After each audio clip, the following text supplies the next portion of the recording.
Hi, welcome to season 2 of my podcast, All About Her. I'm your host, Shreya Anand, and I'm a high schooler interested in STEM.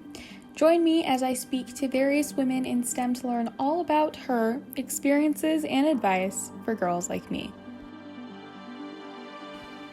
So today I'll be speaking to a social scientist who has done a lot of work not only in academia, but recently actually started working with USAID and the government on various different, crossovers between both policy and science that she does regarding gender-based violence. So she not only has this perspective of a scientist who has worked in this field for so long, but she also kind of has a perspective of being a woman in science as well through her own experiences, which I think is really important. So today, we not only talk about what she knows scientifically, but also what she's experienced personally on this whole idea of gender inequality and imposter syndrome that we discuss so often on my podcast. So I'm really excited to be sharing my interview with Dr.Mieka Polanco today, and I hope you guys really enjoy today's interview. Let's get on with it.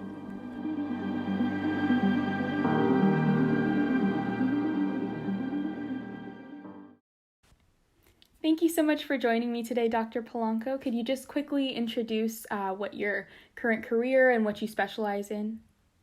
Sure. So I'm Mieka Polanco. I'm an anthropologist by training. I spent over 10 years in academia as a very traditional academic scientist, social scientist. And about 3 years ago, I broke out of academia.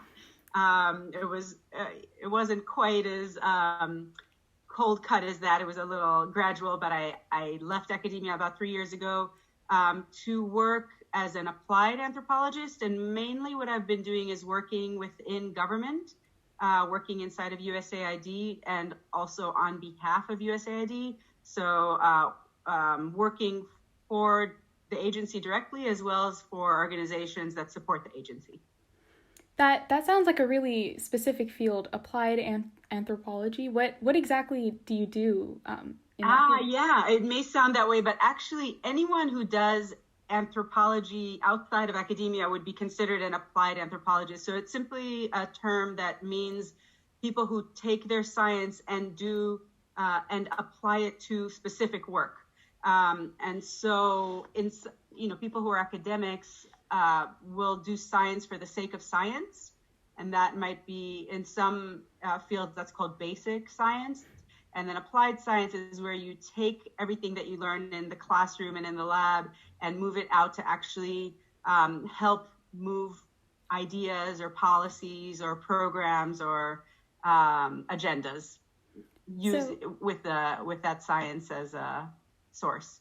And I think that's really interesting that probably growing up you don't think that you want to be an applied anthropologist or anything like that. So I'm just wondering, when you were younger, what were some of the jobs that you saw yourself doing? Oh, I'm so glad you asked, because actually I would say that I never saw myself as an academic. I never imagined that I would be somebody working in university. I should tell you, I never had very good grades. I did when I was very young, but once I hit high school, I kind of felt a little, I don't know, disgruntled, or, I felt maybe like I was a little bored with school, like I knew better than everyone, I was a rebellious, I guess is the right word. And I was not a very good student. I think sometimes about my high school teachers, and if they knew that I was a college professor, they would probably have a heart attack. And actually, I'll say that there's a common thread, I think, at least among social scientists. We tend to be people who didn't do very well in high school. And I would say that what we have in common is that we don't take things for granted. We challenge, we question assumptions, we question authority in ways that maybe our high school teachers were not too thrilled about, but actually ended up serving us really well once we hit college. In college, there's much more of an openness to challenging received truths. We don't just take things for granted. But to answer your question more specifically, what I imagined I would be when I was younger, I think I really wanted to be an actress. I did a lot of political activism, And I think those are the two areas that I was most focused on. So being, fighting against what I thought were human rights injustices or civil rights injustices, and being fabulous on stage. And somehow those two things actually served me well as a social scientist, because you have to put yourself on the theater front, you have to put yourself out there and overcome, being timid or shy and talk to people, actually communicate with people. And I love humans. I really like talking to people. I love people who are not like me and learning about different ways of looking at the world, different ways of making sense of the things we see. I love that 2 or 3 or 100 people can look at the same thing and see totally different things. To me, that's what makes humanity beautiful. And that's where my theater training actually served me well. And the political activism, really believing in justice and equality and equity, was what organized all my research agenda. So when I look at, when I ask a question, it's usually because I feel like there's some injustice behind it.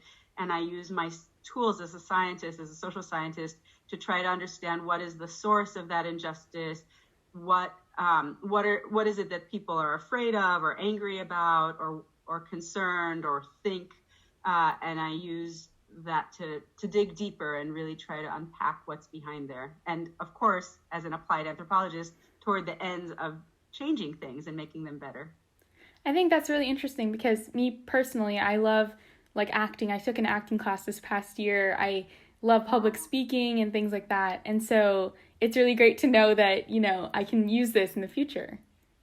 I think so. I've always, I've heard the phrase a long time ago that I really just resonates so well and I believe in, is that you can't waste time, you can only spend it.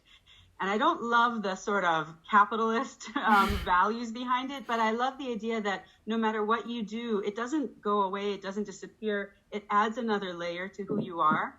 And I think actually bringing it into the conversation about women in science, the kinds of experiences that everyone has only makes our science better. For so long, science, Western clinical science, let's say, was only done by a very narrow demographic of people, primarily men, primarily white, almost exclusively middle class. And some of those things are still generally true, but they're changing. And because of it, we have science that has failed society as a whole. They serve well a small group of people because the questions that seemed relevant, which answers that were taken up and turned into practical ideas, all of those were defined by such a narrow group of people. And as a result, we've really not gone as far or as broad or as deep as we could have. And I think that bringing people who have different interests, people who have different life experiences, people who come into the world with different bodies of every sort is so, so important and makes science better always. And not just science, throughout every field, for sure. For sure. That's been a common theme that I've been seeing with everyone that I've had on my podcast so far. Yeah. And, in your field in particular, do you think that there's a pretty equal amount of women and men in the field, or is it slightly skewed? It's interesting. In anthropology, like many, so anthropology has kind of a funny relationship with science. Sometimes some people consider themselves scientists, some people consider themselves more humanities. And I think that I sort of fall in between. Depending on the context, I'll see myself as one or the other. But in the early 20th century, when anthropology was growing, it was born in the very beginning of the 20th century, and well into the mid 20th century, it was almost only men who were doing anthropology, almost not only American, also British, but certainly Westerners. And as a result, the kinds of publications that came out of anthropology reflected that view, even though it was people who today we would consider quite liberal and even revolutionary and who challenged perceived notions and things like that. They could only perceive what it was that they saw, and they couldn't challenge what it is that they didn't see or didn't know. But since then, And certainly today, the majority of anthropologists are actually women, but still predominantly white and predominantly middle class. In order to be an anthropologist, you have to have a college degree, but not just a bachelor's degree. To be a practicing anthropologist in academia or outside, you have to have a PhD. And that requires a lot of resources and support, a community, a family and community behind you that can help you take on this, what could seem like a frivolous pursuit because it doesn't pay very well and because it takes a long time to accomplish it. And in the meantime, you still have to eat. And so that means that there's all kinds of people around you who are supporting you. And that really is a very privileged position. I think anthropology is aware of this bias and has been trying to bring in a broader array of people, and it's been somewhat successful. But still, it's still far from being, from accomplishing it. Yeah. And I'm just kind of wondering if between the academia part of it that you did and applied anthropology, was there a difference there too? In terms of gender? Yeah.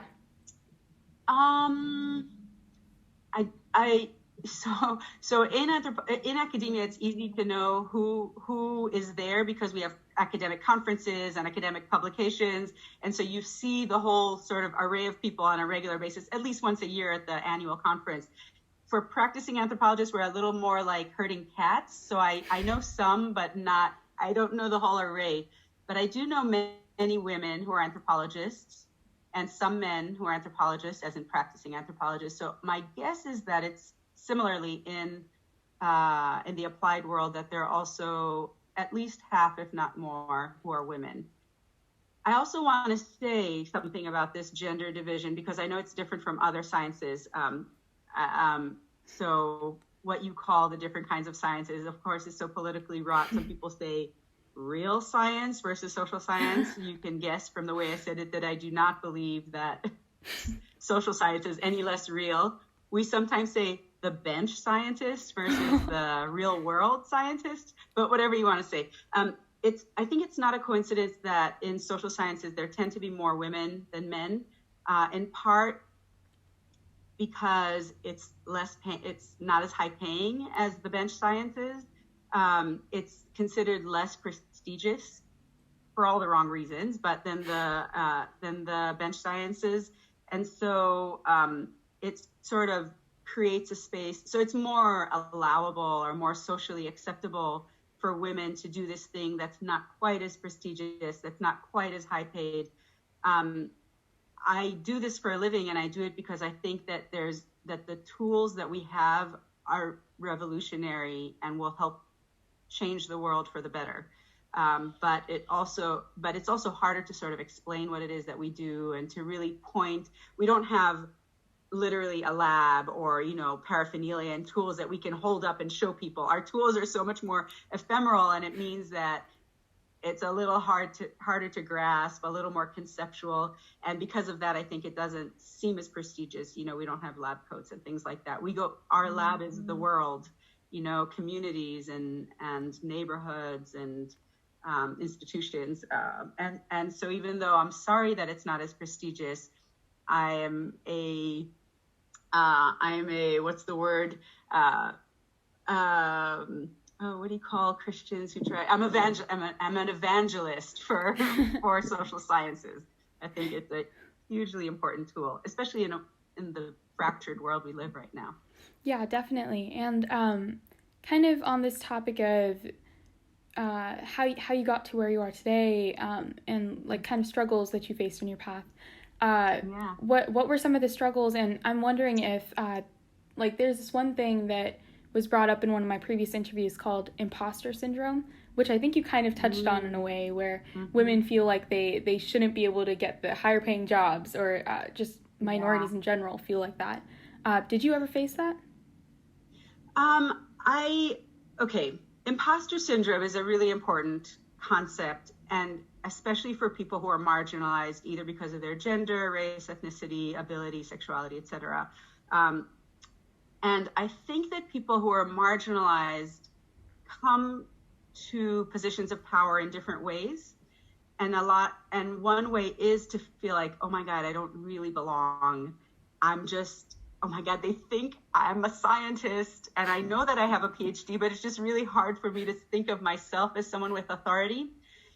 And a second way is to just claim it, to just say, you know what, I belong. I might not have all the cute words and fancy accolades and, people in my background to, prove that I belong here, but I'm just going to claim it. When I was first starting graduate school, there were two professors so we went around the room, all the professors introduced themselves.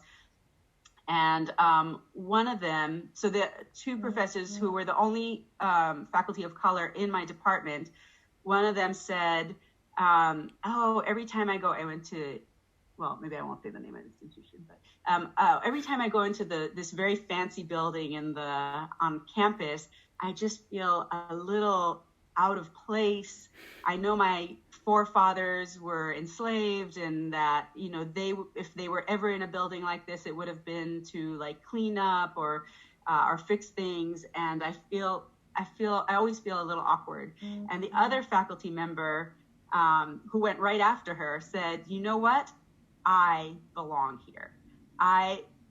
Someone can help and fix and clean, and I don't think that there's any shame in it, but I'm here because I earned my place over here. And I was so impressed with both of them, and both of them are real, and there's places where you always feel that way, but I try to always claim ownership, not in an arrogant sort of way, but just in a sense of saying any of us belong here.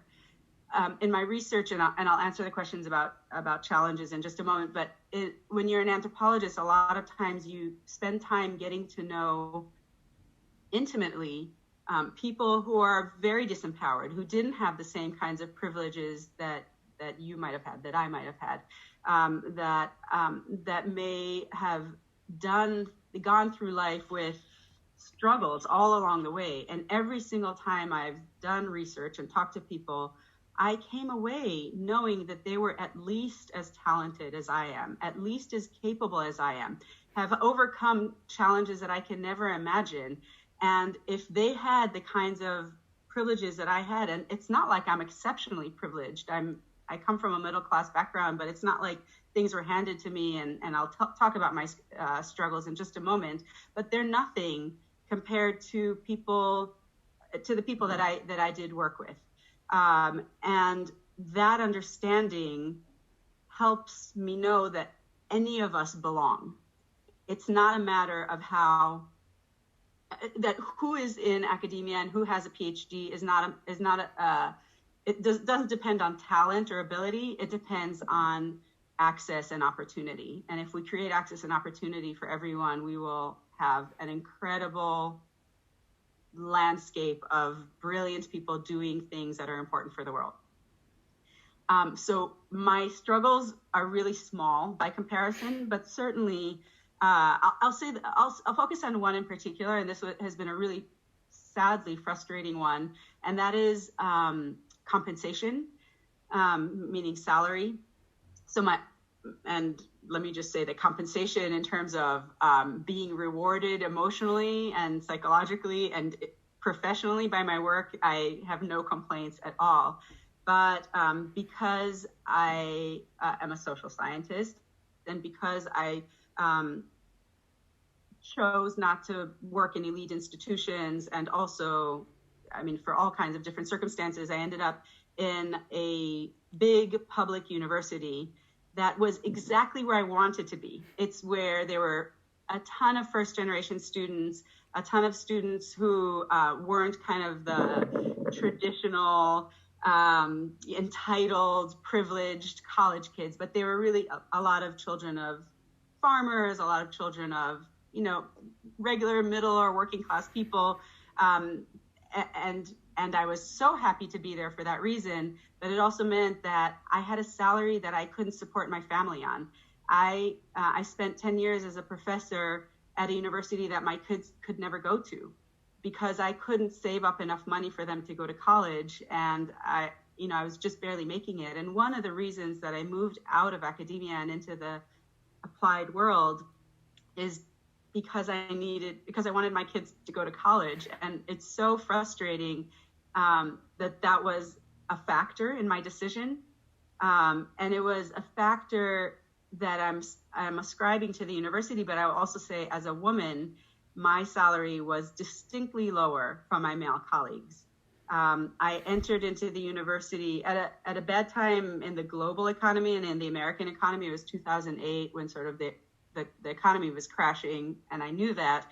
And another woman and I both started at the same year with a ungodly low salary, and we tried to fight for a higher salary, and they said, well, the whole economy is collapsing. We wish we could pay you more, but we can't. And I accepted that argument. I kindly just went, oh, poor university, they can't afford to pay me more. And the next year they brought in two men, and each one of them got $10,000 a year more than us, which was almost 20% higher salary. And they said that it's because the economy was so bad, they knew that things were hard, and so therefore they had to support their young faculty. And my colleague and I were both new mothers and new faculty, and yeah, it was very, very frustrating. I don't think that anyone really realized that was happening. I don't think that they intentionally went, oh, let's give the women less. But somehow they unconsciously reproduced something that they probably never realized that they were doing or would have believed in that they would be part of.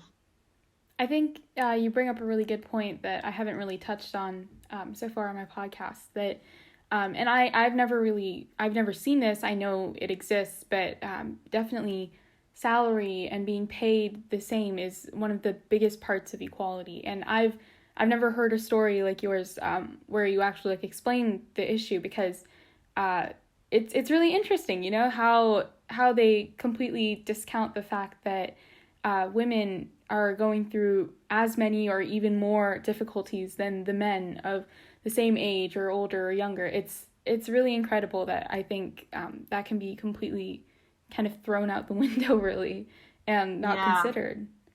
I know. I often think about the fact that talking about salary is considered taboo in American society. It's considered very impolite.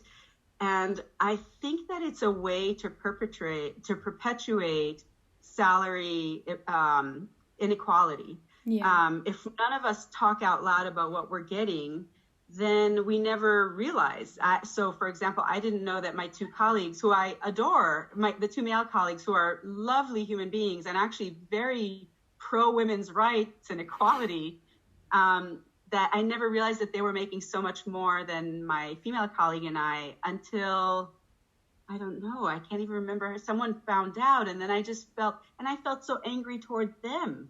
But it wasn't they weren't the ones who made that decision. It was the institution. And I think that talking more openly about what it is that we make and would really help a lot. I think that what happens, and I know you're still young and maybe don't have enough experience with this to know, but maybe you do, that a lot of times people associate what they make with their personal value. Yeah. Like what my salary is some kind of meter reading on how good I am at what it is that I do. We really need to throw that idea out the window instantly. Like I said, I talked and interviewed and spent time with so many people who are so talented and valuable and do important work, and their salary does nothing to indicate quite how important we are. Actually, I'll use the example of the pandemic and who we consider as essential workers today. 1 year ago, we would not have even recognized that the people who deliver our mail or take away the trash or teach our children or sell or the cash registers in stores are essential. That word, essential. And the fact that they're almost always the least paid the people in our society is just shows what a disconnect we have between value and salary.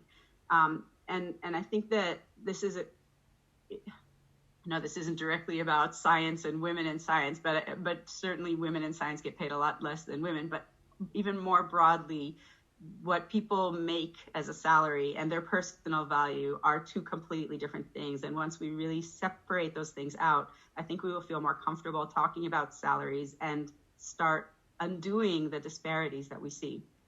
I know throughout this interview you've kind of touched on a few like really important moments, including this moment when you realized that you were getting paid less than your male counterparts. But other than that, do you think there was any really impactful moment of learning for you that stands out? Learning regarding gender disparities?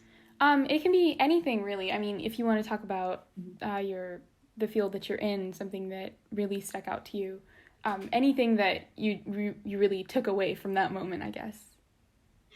Okay, so I'm just not sure. I mean, I've learned so much in my life, and I don't know what is it that exactly that you're asking for. So do you have like an example in mind that will help me to understand what kind of learning is it that you're curious about? In the past, women have spoken about how they found their passion in their career, how they realized that, or how they overcame like the imposter syndrome, things like that, I guess. Oh, okay. All right. I think, okay. So I will, so what I'll tell you about is not how I got into anthropology, because it's a cute but not that interesting story. I took an anthropology class and I fell in love, head over heels. I never wanted to do anything else ever again.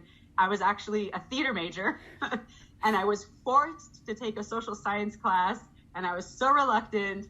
And then I took this class that was called Religion and Worldview, and I was like, fine, whatever, I'll take a class in Religion and Worldview. And it was like we read a book about a Korean shaman, and we read a book about a woman who's following a guru in India, and we read a book about Islam, and we read a book about Judaism, and we read a book about Native American religion, and I was like, oh my God, this is amazing. So cool. And I never looked back again. At the end of that school year, I went to my theater people. I said I was sorry, but thanks, but no thanks. And I switched to anthropology, and that was it. But I currently do research on prisons and mass incarceration. And I will say that, I started off, I got my master's in archaeology. I did African-American archaeology, and then I moved more into cultural anthropology. So anthropology has 4 fields, and they're archaeology, cultural anthropology, linguistic anthropology, and biological anthropology. And cultural anthropology really focuses on people who are alive today and what are things that people do. And as I told you, I like people, so I really liked the idea of digging in the ground, but talking to people, that was like way more interesting. So I ended up getting my PhD in cultural anthropology. And because I did work in African-American studies, I always got pulled in to do to talk about. I got invited to talk about incarceration or about criminology, and I thought it was disgusting. Like I felt that this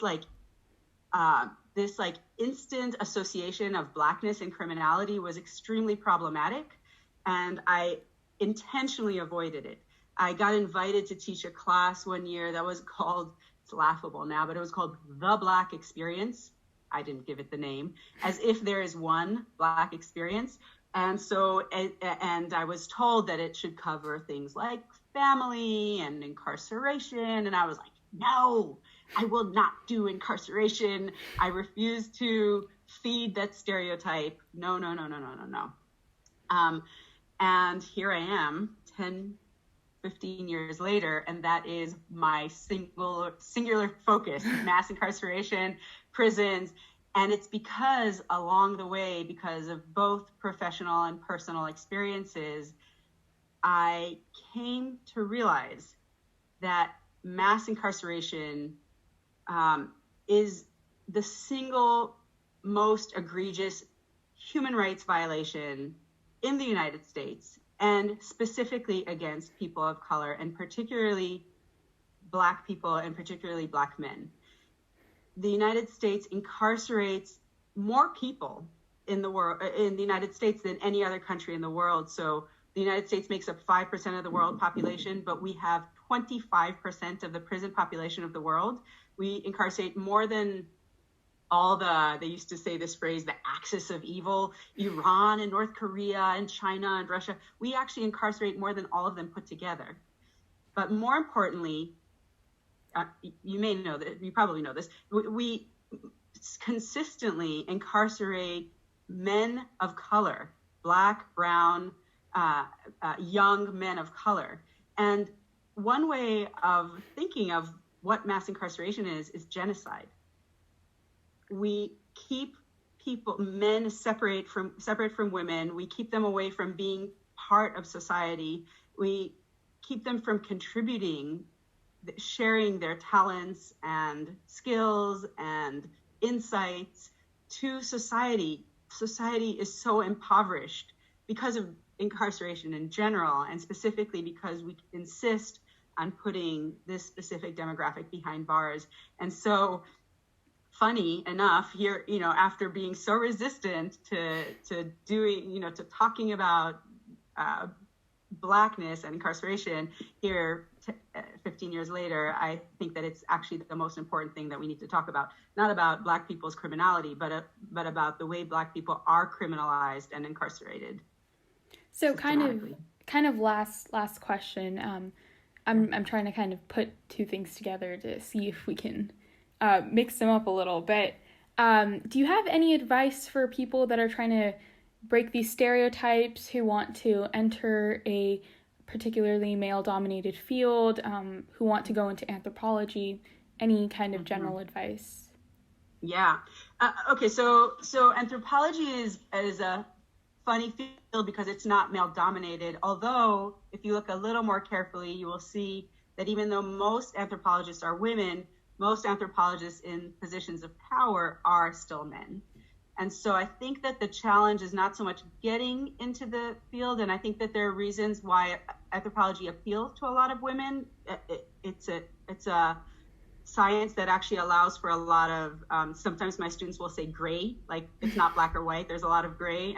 And I think that a lot of women see the gray. I don't love the color metaphor, but the idea that we see that there's a lot of variation, that the world doesn't fit neatly into boxes. We ourselves a lot of times don't fit neatly into boxes, particularly if we're women who are trying to get into the sciences. We ourselves don't fit into the box. And so anthropology is a science that sort of invites and allows space for those kinds of conversations. But it also, so we attract a lot of women, but the science has a hard time pushing women up into positions of power. So heads of departments, heads of organizations, chairs of programs, etc.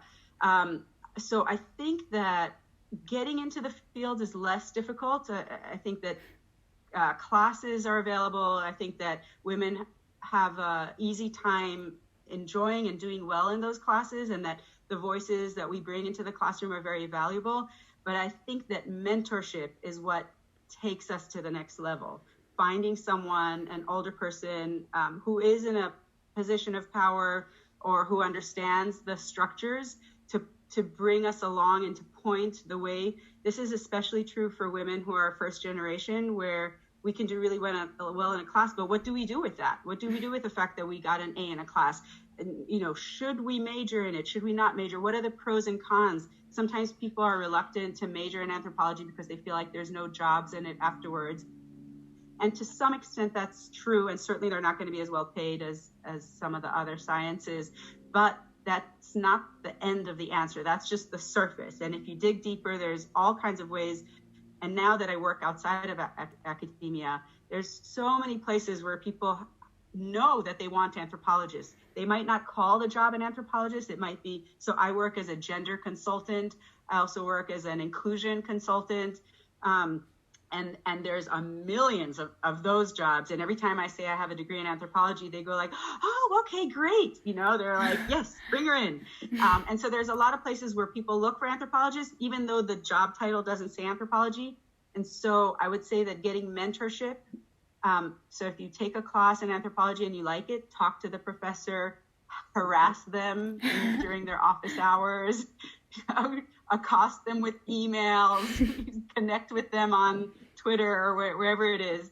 I will say, as a former faculty member, we actually like it, even though we don't always admit it. And we, particularly for women, and particularly for women who are marginalized in some way, we really, really look for young people to follow in our footpath, and we'll usually take time to help that person along. And to answer the questions, and maybe I'll say one last thing, don't be afraid to ask questions. There's no stupid question. The only stupid thing is to not ask it, and to don't take anything for granted. That is actually what anthropology does. I'm always the one who asks the questions who people go like, why would you even ask that? And then it turns out that the answer is not obvious, and everyone goes, ah. And so asking the important questions, asking questions is important. Thank you so much for all of your advice, Dr. Polanco. I really appreciate it. I know I learned a lot, and I'm sure everyone else will too once they listen to this interview. Thank you for asking such good and important questions. I'm so impressed that you're doing this podcast, and thankful for all the women who have you to listen to, and for be able to listen to all these interviews. I think that's so important and a wonderful service. I hope you guys enjoyed today's interview as much as I did. I learned so much from Dr. Polanco, all about her work, but more importantly, of course, her insights from her experiences and her journey to being where she is today, which is absolutely incredible. Don't forget to go ahead and check out her LinkedIn, which will be linked down below. Make sure you check out my Instagram as well, where I'll be posting more updates about the show. And also be sure to subscribe and like this video, because I'll be coming up with a lot more content even during the school year, and possibly even more exciting things coming your way in the next year. So be sure to look out for that. And in the meanwhile, be sure to stay safe, stay strong, and stay snazzy. Also, I've got a few exciting days for you today. It's apparently International Cat Day, National Frozen Custard Day, and here's a good one, National Sneak Some Zucchini Onto Your Neighbor's Porch Day. Have fun with that.